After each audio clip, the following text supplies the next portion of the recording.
Why are the Jewish people in Israel today? Is it random? Is it a coincidence? Or is it destiny? What's happening in Israel today is the culmination of Jewish history. For almost 4,000 years, the Jewish people have been living on faith. Faith in prophecies given thousands of years ago. Promises that seem irrational, promises that seem almost impossible. Every prophecy dependent on the next. If one isn't true, none of them are true.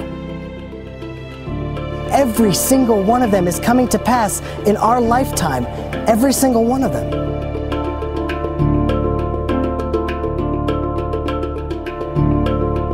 The first promise to Israel was made to Abraham, an eternal covenant.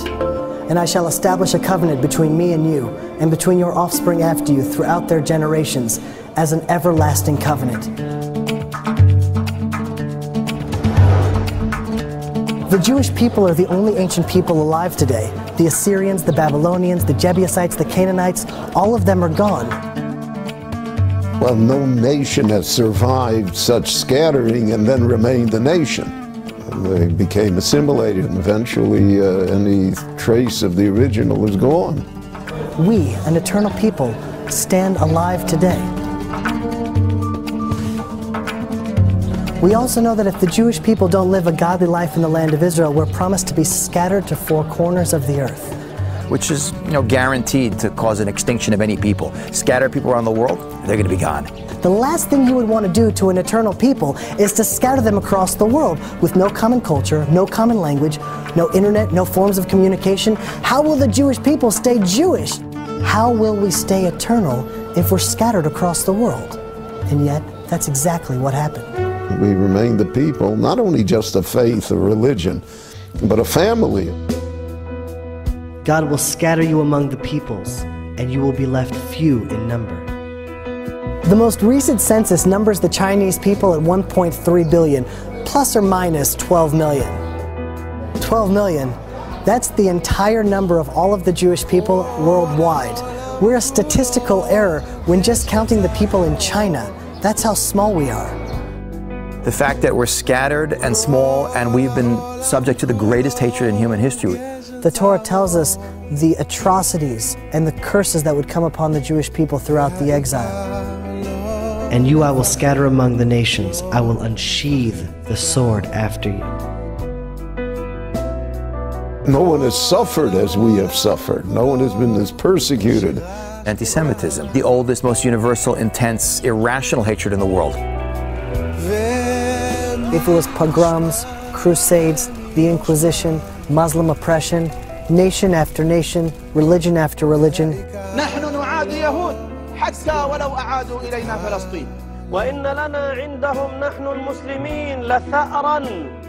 And the persecution we faced has always transcended all logic and rational thought. When we were poor and destitute in the shtetl, we were hated for being parasites. When wealthy, for being money grubbing. One thing that we could always rely on is that there would always be a reason, a pretext to hate us. And despite all the persecution, not only have we survived, but we've thrived. Now imagine that, a tiny, persecuted, scattered people. Out of all nations, how are they supposed to shift global consciousness? The same nation that everyone's going to hate, is going to be scattered around the world and shouldn't even be here, is told we're going to be a light to nations? Those two things don't go together. We shouldn't even be here, much less impact the world. Here is a people that, small in number, that has influenced the world in unbelievable fashion. All the science and all the wonderful things that they contribute to the rest of the world. Wherever they find themselves in any country, they become the lifeblood of that country. They're an extraordinary energy. And you can literally see a direct correlation between countries that have Jews in them and how they treat the Jews and how those countries do in terms of their political development, their scientific development, their technological development. The Torah tells us that if the Jews don't do their charge, so they will be sent out of the land, and while they're away, the land will become desolate. Well, the land in the late 1800s was barren, full of rocks. We couldn't produce anything here. Mark Twain came here in 1850. He talks about all these places that he tried to pay respects to. He was saddened by the fact that it was a desolation. Nothing grew here. The land would lay desolate, and your foes who dwell upon it will be desolate. Now, to understand the impossibility of that promise, you have to understand the geographic map of biblical Israel. All the ancient pathways cross through Israel. Every empire throughout the last 2,000 years tried to settle the land of Israel. Babylonia, the Persians, the Medes, the Greeks, the Romans, the Ottomans, the British, all of these empires with all of their wealth and all of their resources tried, and all of them failed. So you think land is land. Either it will be fertile or desolate. Either it will bear fruit or not. But the land of Israel plays by an entirely different set of rules. Then we're told that when the Jews return to the land of Israel, the land will start to flourish again. It'll blossom. Just as the people have been revived, the land has been revived. The land of Israel responds to the people of Israel. The land didn't change, it returned to itself. The blood rushed to its cheeks and the color returned to its eyes. The fruit had a vibrance of color like it hadn't in thousands of years.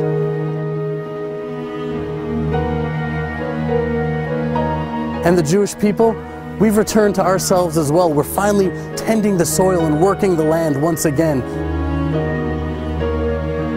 It's a living miracle. Those people who spent their whole lives irrigating and digging an oasis out of this desert.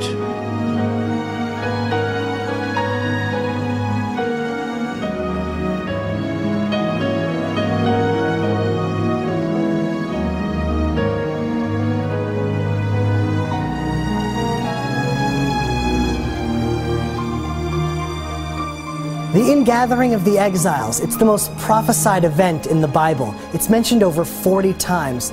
Unprecedented in history. Never before has a nation been scattered across the world and then ingathered to its ancient homeland.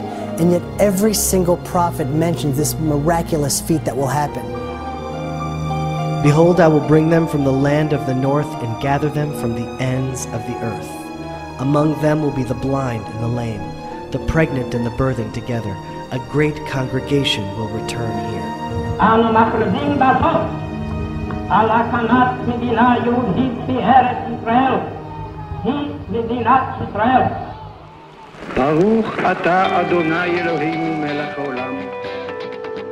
And now they have been returned to the land.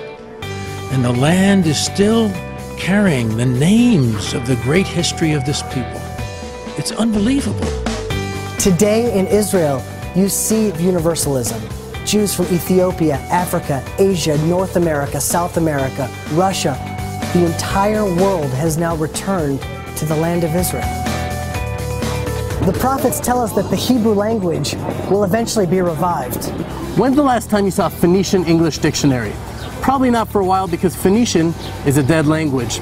You know what language they speak in Latin America? It's not Latin, because Latin too is a dead language. Never before in world history has a dead language been revived and brought back to life before the return of the Jewish people to the land of Israel and the revival of the Hebrew language. The Hebrew was always preserved in rabbinic writings and the prayer service, but it was not the lingua franca. It isn't what people spoke. What we don't appreciate is a whole country of close to 6 million people today who speak a language which no one spoke 100 years ago. It's resurrected, like the Jewish people back in their homeland.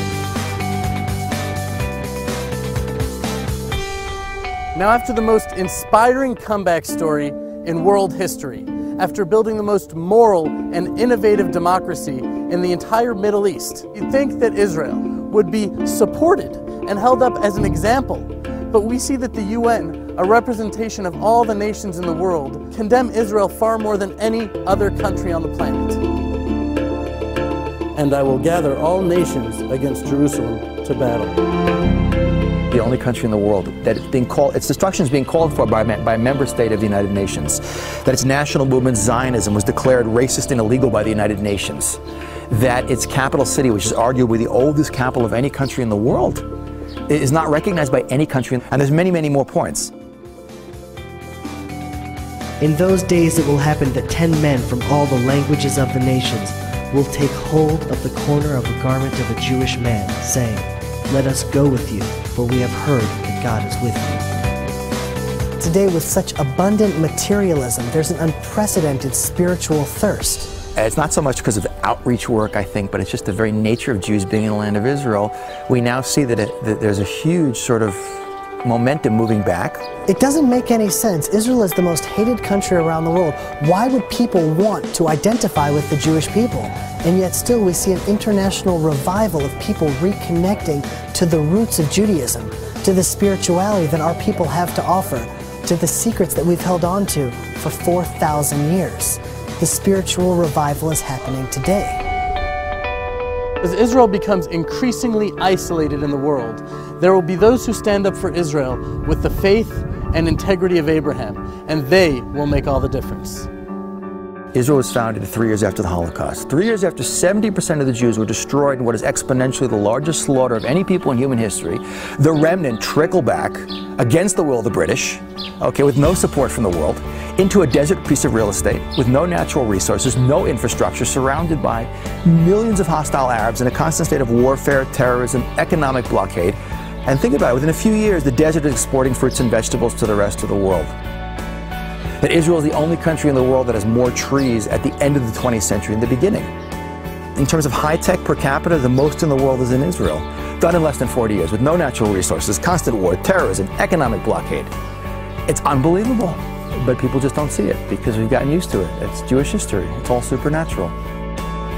We were given these visions and promises thousands of years ago for our time and for our generation. Every single promise has come to pass, and the challenges we face today are part of a greater plan. Biblical destiny, human destiny is unfolding today in Israel. A worldwide movement is growing stronger every day, and it is your opportunity to join the greatest revolution in human history, Israel.